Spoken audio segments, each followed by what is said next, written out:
Innal hamdalillah nahmaduhu wa nasta'inuhu wa nastaghfiruh wa na'udzu billahi min syururi anfusina wa min sayyiati a'malina man yahdihillahu fala mudhillalah wa man yudhlilhu fala hadiyalah.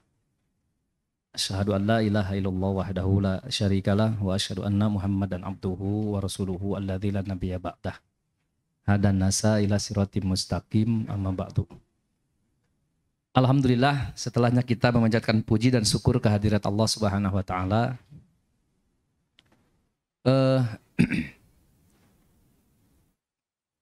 Insya Allah kita memasuki season pertama daripada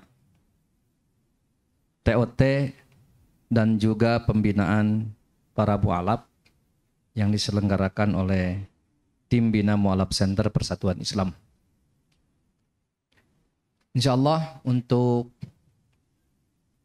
materi yang pertama insya Allah akan disampaikan oleh yang terhormat Al-Ustadz Dr. Teten Romli Komarudin. Beliau sebagai Dewan Syariah di Bina Mualaf Center dan juga sebagai salah seorang anggota dari MUI Pusat. Beliau asli dari Garut saja. Asli dari Garut, cuman sekarang domisili di Bekasi. Ustaz di Bekasi ya? Di Bekasi. Nah. Beliau adalah spesialisasi tentang akidah dan juga tentang aliran-aliran yang ada di Indonesia. Nah, untuk itu beliau akan menyampaikan tentang penguatan akidah mu'alaf berdasarkan Quran Sunnah. Adapun makalah akidah tauhid, akidah yu tauhid, ojo dibanding-banding. Wah, ini mah orang Jawa Tengah pasti bakal mengerti. Saya kurang paham justru ini, jangan beli moderator nih bahasanya nih. Insya Allah bahasa ini akan semakin menarik nanti apabila nanti kita buka sesi tanya jawab ya. Untuk itu sebelum kita menginjak ke sesi tanya jawab untuk menambah pengetahuan kita, alangkah lebih baiknya kita menyimak paparan daripada Al-Ustadz. Kami mohon untuk seluruh peserta dan juga kru, kecuali yang memang ada tugasnya masing-masing untuk mengikuti acara ini, terutama untuk Taskil Bina Mualaf Center ya, untuk Taskil Bina Mualaf Center. Kalau yang ada di lapangan segera untuk memasuki acara. Untuk itu, untuk mempersingkat waktu, kepada Al-Ustadz Dr. Teten Romli Komarudin, waktu dan tempat kami persilahkan. Nah, Ustadz. Hamdan wa syukran lillah, nusalli wa nusallim ala rasulil karim wa ala alihi wa sahbihi wa man tabi'ahum bi ihsanin ila yaumiddin. Asyhadu an la ilaha illallah wahdah la syarikalah wa asyhadu anna Muhammadan abduhu wa rasuluh. Amma ba'du, marhaban bikum jami'an, marhaban biwasiyati Rasulillah sallallahu alaihi wasallam. Allahumma anfa'na bima 'allamtana wa 'allimna ma yanfa'una wa zidna ilma. Yang sama-sama kita hormati para kasepuhan, terutama reng-rengan pimpinan Bina Mualaf Center, pimpinan Pusat Persatuan Islam yang telah menggelar acara yang insya Allah barokah ini. Wabil khusus di sini ada para kiai sepuh ya, yang saya kenal sejak di pesantren, terutama pangersa Kiai Haji Anwaruddin yang Masya Allah beliau sangat istiqomah dalam berpegang pada ashabul ududnya.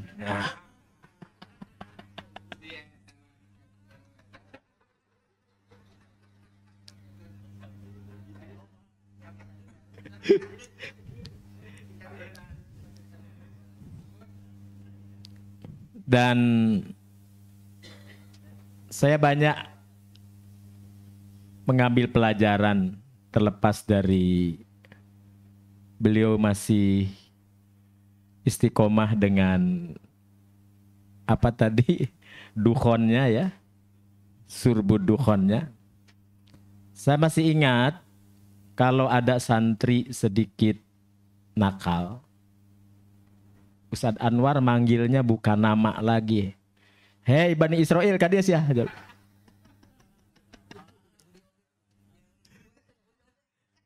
Ya, jadi beliau memanggilnya dengan kalimat ya Bani Israel ya. Nah oleh karena itu bicara Bani Israel ya bicara konsep panjang teologi ya. Yang tentu sampai hari ini sangat menantang untuk kita kaji bersama. Saudara-saudara, pagi ini saya mendapat amanah untuk menyampaikan pentingnya akidah, eksistensi akidah. Di tengah-tengah pemahaman yang berkembang, yang makin hari semakin banyak. Bahkan sampai sore kemarin, kami di LPPI, Lembaga Pengkajian Penelitian Islam, menerima tamu dari reng-rengan pengurus Majelis Ulama Sumatera Utara yang mengadukan temuan-temuan mereka di lapangan. Nah, termasuk ya aliran-aliran yang sebenarnya tidak baru ya. Alirannya cukup lama tapi dikemas dengan gaya yang lebih baru. Dan tidak lupa di sini ada sohib saya ini, guru spiritual saya di samping kanan saya, Ustadz Ucu Najmuddin yang ngagegeh kawasan ini. Mudah-mudahan selama kita ada di sini kita diberikan ketenangan sesuai dengan namanya mutmainah. Mutmainah teh nu kasabar hiji ya.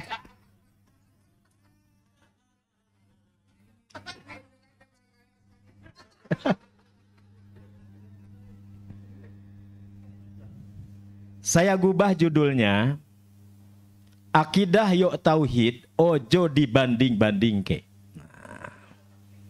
Ini tidak ada hubungannya dengan parel prayoga ya. Jadi akidah Yok Tauhid Ojo Dibanding-banding ke. Ini sebenarnya menukil pandangan seorang guru besar akidah dan aliran-aliran kontemporer di Jamiah Imam Riyad. Beliau pernah datang ke Jakarta, pernah diskusi, dan saya pribadi pernah mengajukan beberapa pertanyaan kepada beliau. Beliau guru besar akidah dan aliran-aliran kontemporer di Jamiah Imam Riyad. Ada banyak pendekatan pengkajian terhadap akidah. Satu, pendekatannya murni, pendekatan wahyu. Pendekatan Quran, pendekatan hadis. Ini biasa disebut dengan pendekatan teologis ya, atau pendekatan bayani. Sebagian kalangan menyebutnya ini adalah pendekatan bayani. Yang kedua, ada pendekatan yang menggunakan logika. Walaupun melibatkan ayat dan hadis Nabi. Maka muncul pandangan-pandangan kalam. Maka kenapa pula sebagian mengatakan, apakah ahli tauhid bisa dikatakan ahlul kalam? para ulama yang berpegang teguh pada konsep teologis menolak istilah menyamakan antara akidah, tauhid dengan ilmu kalam. Kalaupun boleh, akidah ya ilmu tauhid saja. Ilmu mengesahkan Allah.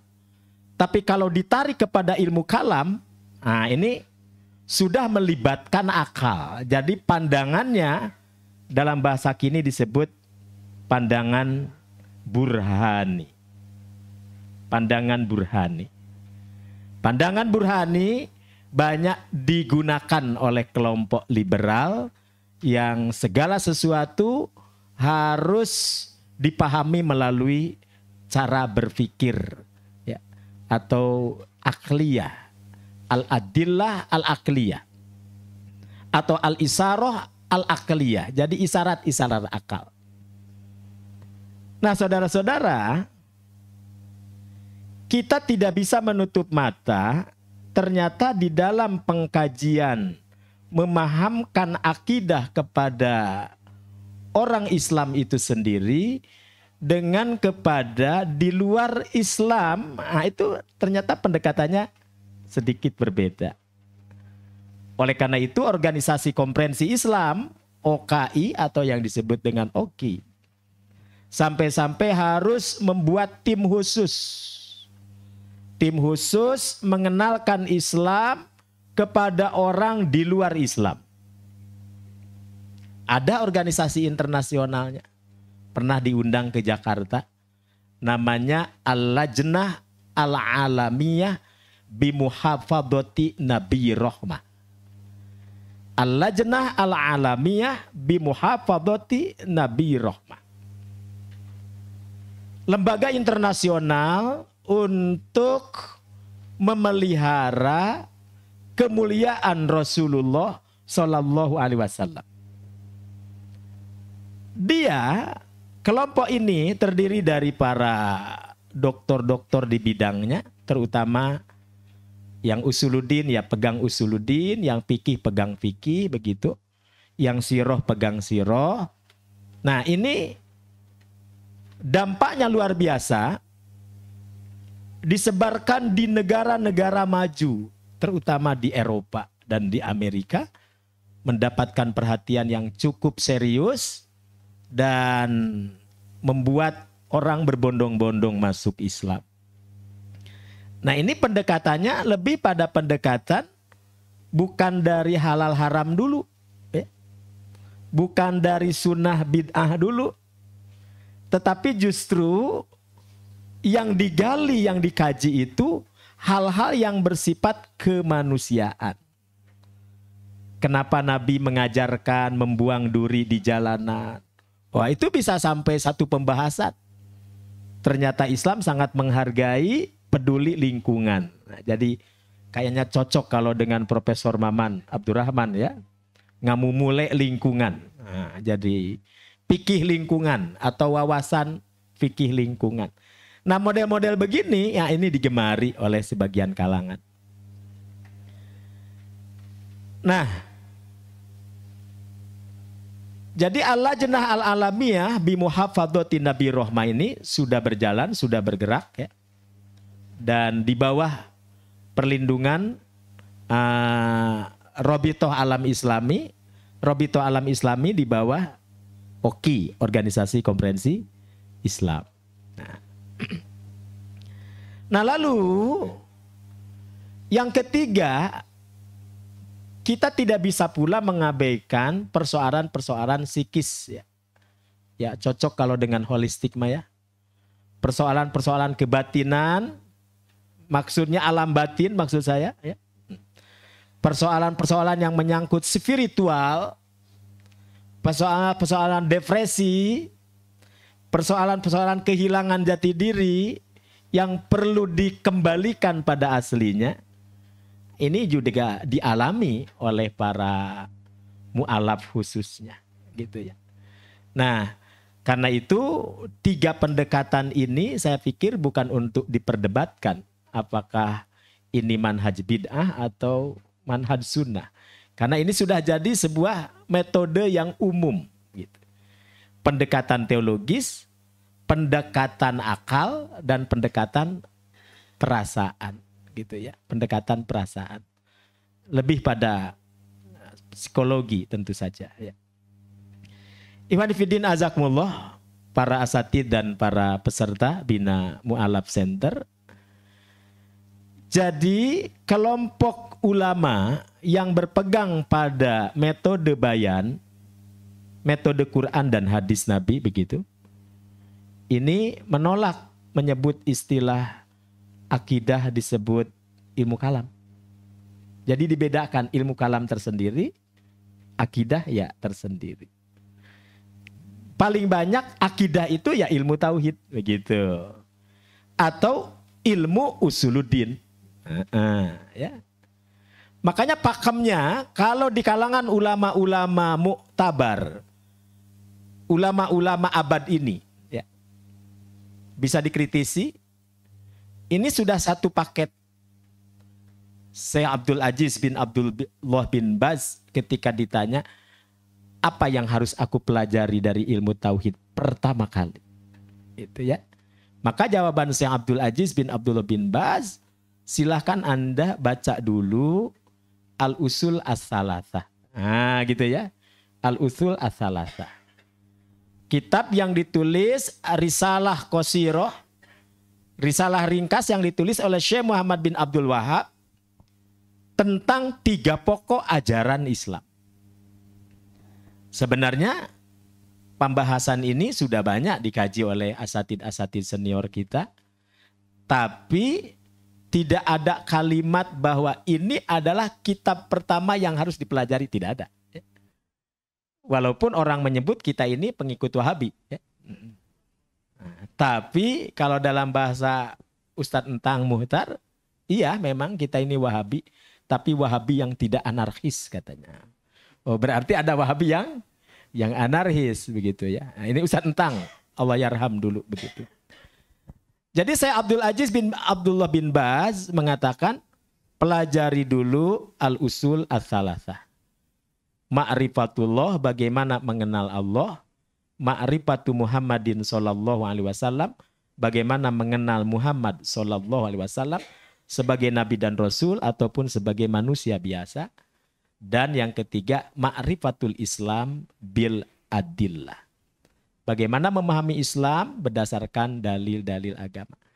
Saya pikir substansinya sama dengan apa yang kita pelajari selama ini. Yang kedua, bila kami sudah menyelesaikan usul salasah, lalu kami belajar akidah yang mana lagi? Nah, beliau mengatakan, baca Kitabut Tauhid. Dan Kitabut Tauhid pernah dijadikan buku daras ya oleh Pesantren Persatuan Islam. Walaupun tidak ada pelajaran khusus ngaji kitab tauhid, tidak ada. Tidak ada. Sepanjang saya pahami dari Pesantren Persis tidak ada. Tapi menjadikan Kitabut Tauhid sebagai literatur, iya. Tapi ngaji khusus Kitabut Tauhid tidak ada.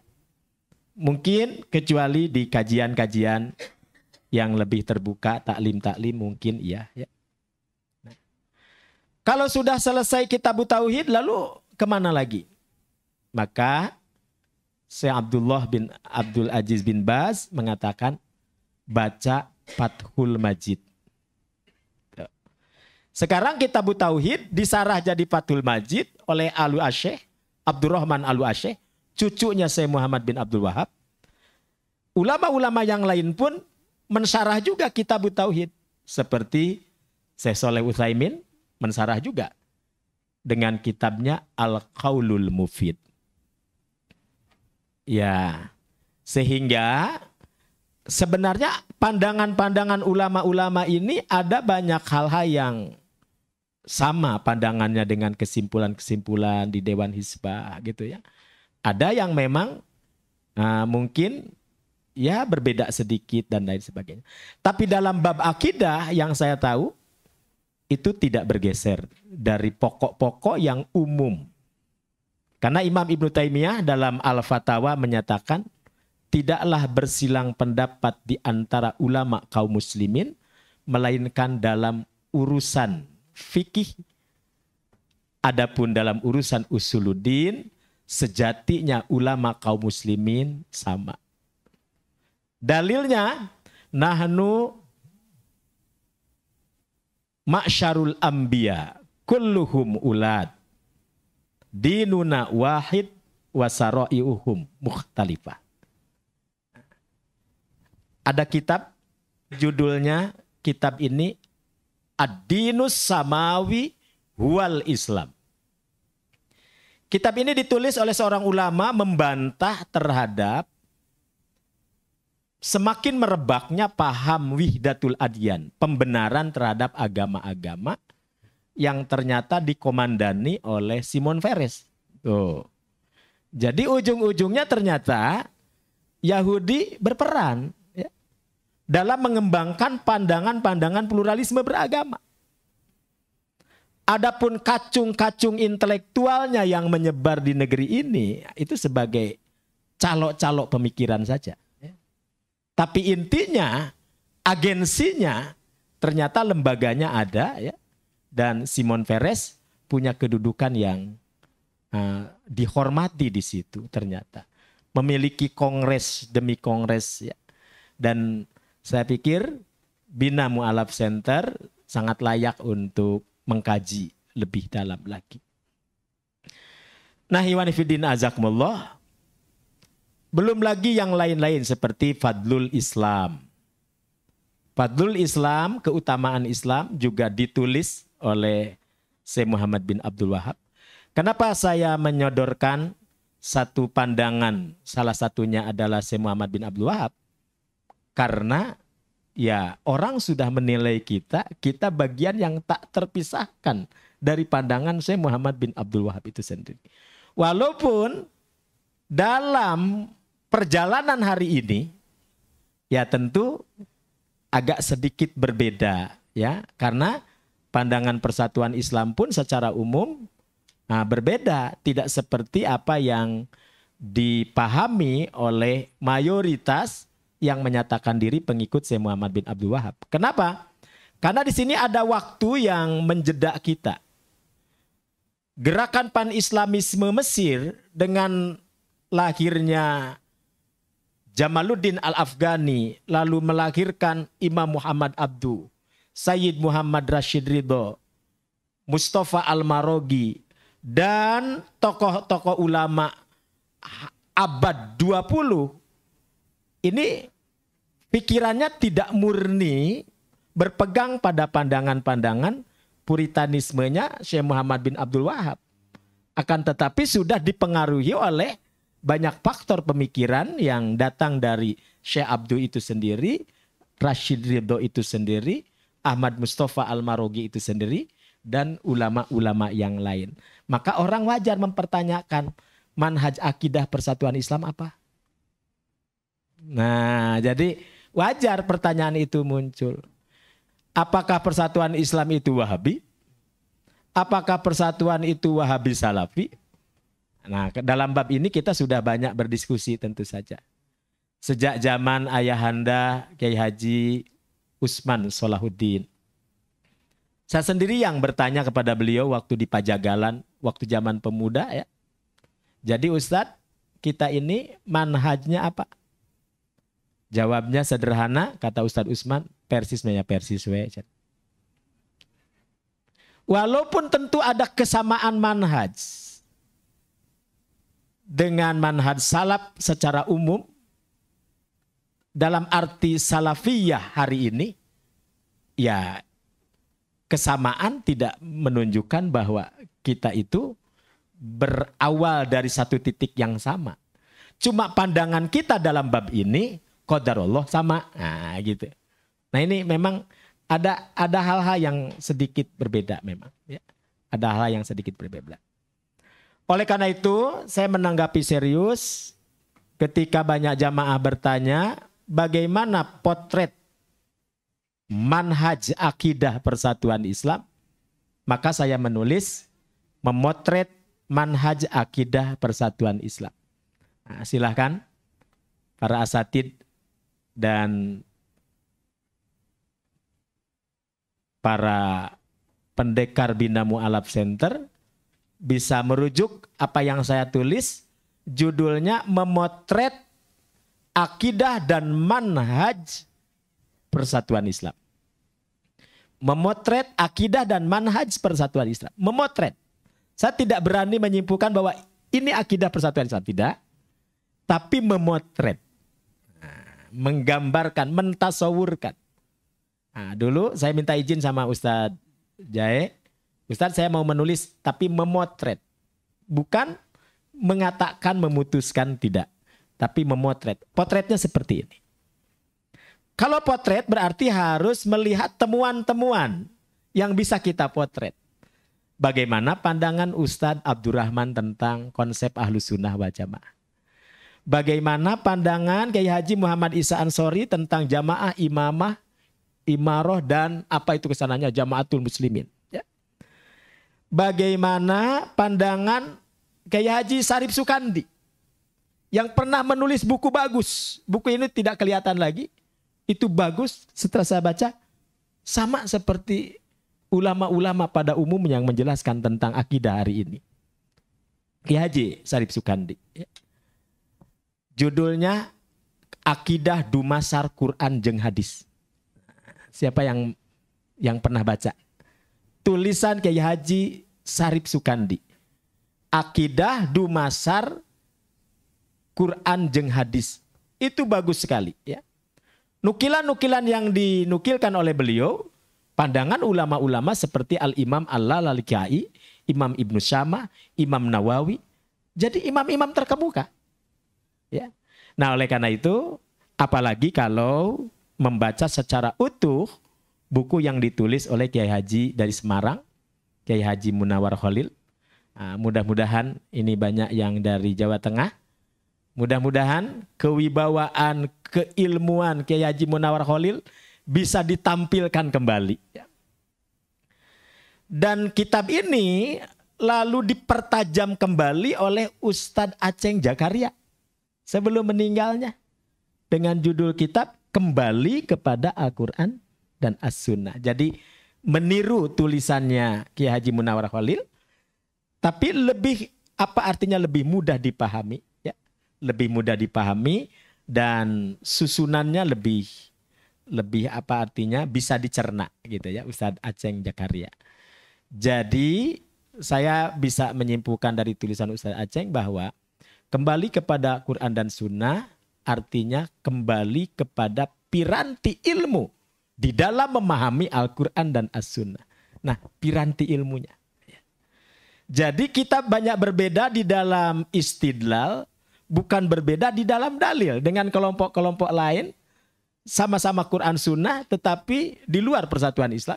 Seringkali kita sama-sama memiliki dalil yang sama, tapi berbeda di dalam konsep istidlal ini.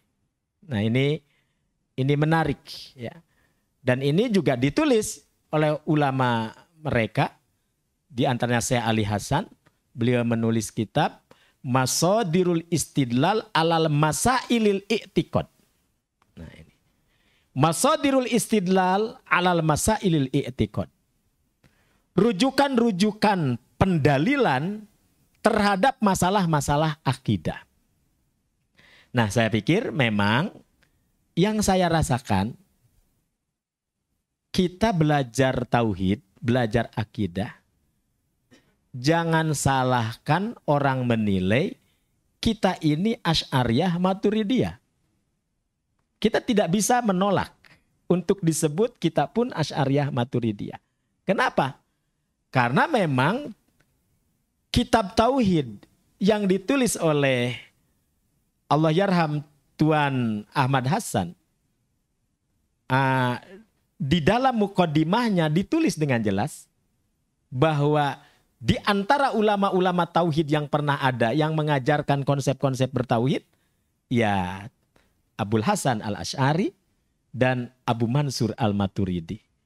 Abul Hasan di Baghdad dan Abu Mansur di Samarkand. Jadi sama dengan akidahnya Taliban, dengan akidahnya Ramjan Kadyrov dari Chechnya, sama kita ini, ya, sama. Jadi kalau disuruh hari ini bareng-bareng ayo kita apa artinya sifat Allah 20. Wah, ini dipimpin oleh Ustadz Ucu, seru ini. Wujud kidam bako mukhalafatul lil khawadisi kiamuhu binafsihi. Apa coba yang diajarkan oleh guru-guru kita? Memang itu. Memang itu. Itu adalah teori rumus yang dilahirkan oleh Imam Abul Hasan Al-Asy'ari. Kita nggak bisa menolak. Asy'ariyah gitu ya. Nah, belakangan dikritisi. Apakah mengkaji akidah itu harus begitu? Lalu kitab-kitab akidah mana saja yang menjadi sumber pokok ulama-ulama ahlus sunnah? Oh, ternyata kalau melihat buku yang ditulis Kiai Haji Munawar Khalil, luar biasa. Ya. Justru luar biasa. Ya. Jadi kita tidak bisa dikatakan Asy'ariyan plus atau Maturidian plus sebagaimana orang lain, apalagi kalau memproklamirkan diri bahwa paham kita itu Asy'ariyah Maturidiyah, tidak. Tapi kalau orang yang lain berani mengatakan begitu. Kenapa? Karena tadi bukan hanya mengikuti pandangan imam madhab yang 4. Dalam bab akidah pun mereka berani mengatakan bahwa kami merujuk kepada Imam Asy'ari. Ada sanadnya. Sanad akidahnya nyampe kepada Asy'ari, nyampe kepada Maturidi. Dan itu tidak lepas dari pandangan Imam Zabidi yang mensarah kitabnya Ihya Ulumuddin. Iya. Idza utliqa bi ahli sunnati wal jamaah fal muradu bihim al asy'ariyah wal maturidiyah. Jika dikatakan ahlu sunnah wa jamaah, itu artinya paham Asy'ariyah dan paham Maturidiyah. Ini seolah-olah menjadi kesimpulan. Ya, ini seolah-olah menjadi kesimpulan. Alhamdulillah paling tidak dengan lahirnya buku Risalah Akidah yang ditulis oleh sebagian anak-anak muda Persatuan Islam, ada saya, ada Ustadz Eka, Allah yarham, ada yang lain-lain, ada berapa orang tuh? Ada Ustadz siapa Jihad ya. Nah, Ustadz Haris Muslim. Risalah Akidah ini cukup mewakili menurut hemat saya. Ya, cukup mewakili, paling tidak membackup kitab Tauhid jilid 1, jilid 2, jilid 3 yang ditulis oleh Kiai Haji Ustadz Aceng Jakaria. Ya Ustadz Ucu ya. Nah, mungkin Ustadz Ucu punya versi yang berbeda ini. Versi Ustadz Ucu. Nah, jadi ini juga menarik menurut hemat saya untuk apa artinya diungkapkan. Dan kembali kepada tema pokok kita, kepentingan kita di dalam halakoh siang ini, ya mau nggak mau, ketika kita membicarakan pentingnya akidah dalam pembinaan mu'alaf sehingga menjadi mukallaf, betulan begitu. Ini memang tidak bisa dihindari. Bahkan alhamdulillah sudah beberapa kali daurah nasional yang digelar di Majelis Ulama Indonesia Pusat. Saya mengajukan agar daurah-daurah kristologi yang biasa digelar tidak hanya melulu menampilkan pandangan Bible, ya, karena dulu pernah terjadi ibu-ibu persistri, ya, tapi bukan di pusat, di daerah, ada mu'alaf, dia memang pendeta, cukup menguasai dan rajin menulis, dia punya paketnya memang paket Bible. Nah, lalu oleh persistri diambil, dijadikan program pembinaan persistri kristologi. 3 bulan, bayangkan. Melotok tuh persistri tentang kristologinya. Menurut Korintus, menurut Matius, menurut ini. Tapi lupa menurut Ibnu Katsirnya bagaimana. Ya. Lupa menurut Al-Maroginya bagaimana? Lupa menurut ulama-ulama kaum musliminnya bagaimana? Nah, padahal ulama-ulama kita sudah mengenalkan sejak dini. Bagaimana pandangan ulama-ulama ahlus sunnah tentang teologi ahlul kitab. Nah, silakan dibaca tulisan saya, judulnya Pandangan Ulama Islam tentang Teologi Ahlul Kitab. Pernah ditulis di Republika waktu itu ya, dengan judul Sejarah Agama-Agama. Menurut kitab para ulama muktabar. Jadi bagaimana Imam Ibnu Taimiyah dengan kitab beliau yang sangat terkenal ya. Bagaimana Imam Ibnu Qayyim dengan kitabnya Hidayatul Hayaro fi ajwibatil Yahud wa Nasoro. Tuh. Jadi ada kitab-kitab itu ada ya. Atau apa artinya kitab Imam Ibnu Taimiyah tentang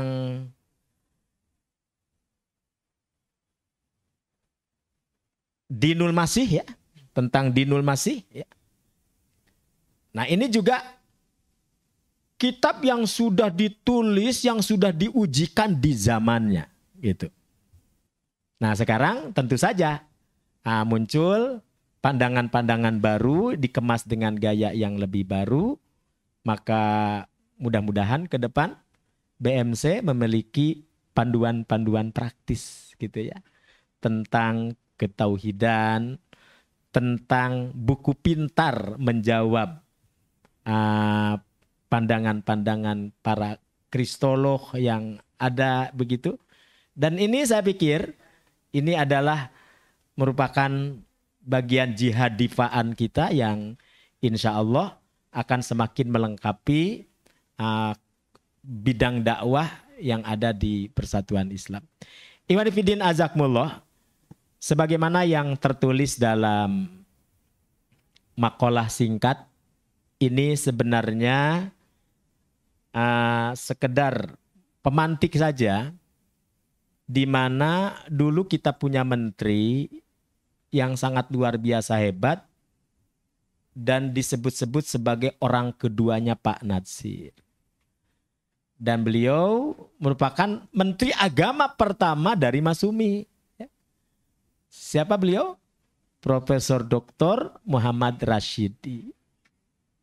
Nah, Pak Rashidi pernah dipanggil Pangdam Jaya untuk pidato soal anti Tuhan di depan para jenderal Angkatan Darat khususnya waktu itu.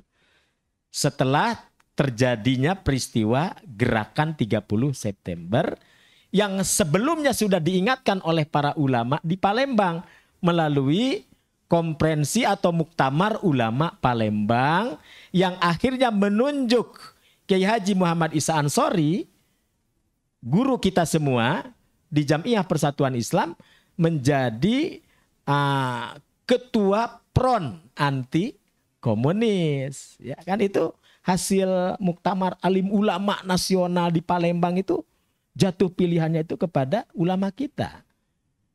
Dalam membendung gerakan lajunya paham anti Tuhan ini. Dan sudah diingatkan. Tapi ketika diingatkan Bung Karno tidak terima.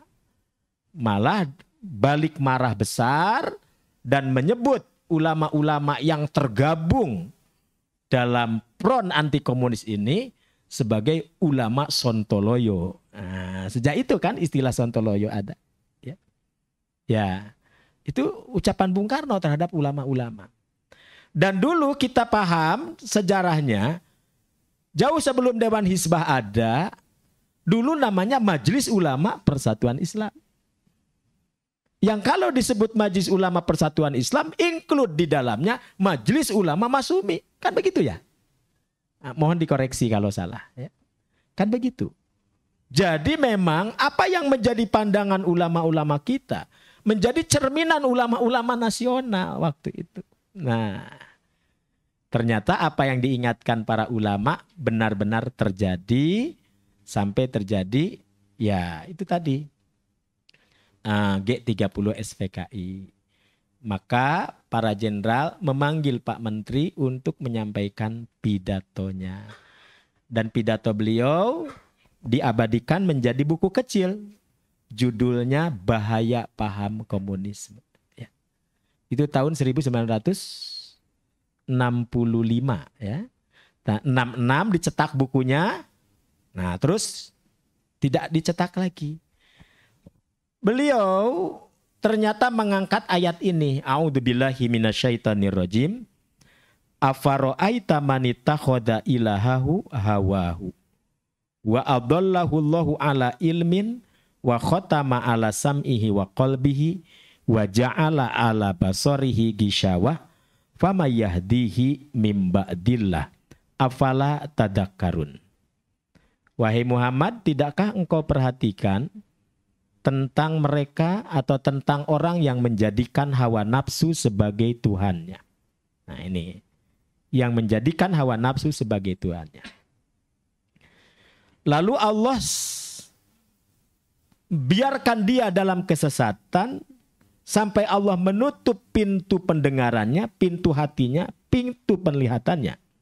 Kalau semuanya serba sudah tertutup, apa kata Allah? Pamayahdihi mim ba'dillah.